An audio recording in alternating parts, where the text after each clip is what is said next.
Welcome to ওয়ালন diaries. আজ বানাচ্ছি সবচেয়ে সহজ উপায়ে চিকেন উইংস। ঘরে থাকা কিছু উপকরণ দিয়ে বানিয়ে ফেলতে পারবেন এই উইংসটি।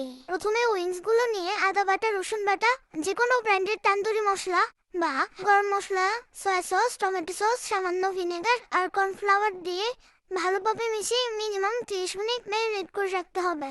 এরপর মাঝারি আঁচে চিকেনগুলোকে সুন্দর করে ফ্রাই করে নিব। এবার সস তৈরির পালা। আমি ব্যবহার করছি আমার ঘরে থাকা barbecue sauce, tomato sauce, soya sauce, chilli sauce, oyster sauce, মধু।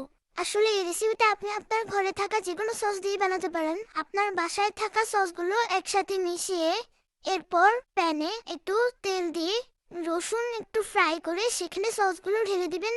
অল্প একটু পানি দিয়ে সেটা মিশিয়ে নেবেন। সসটা হালকা ফুটে এলে ফ্রাই করা চিকেন দিয়ে ভালোভাবে টস করে নেবেন। ব্যাস তৈরি হয়ে গেল একদম juicy, sticky, super tasty chicken wings. অবশ্যই কিন্তু বাসায় একবার ট্রাই করবেন আর আমাকে জানাবেন কেমন লাগলো। Thank you.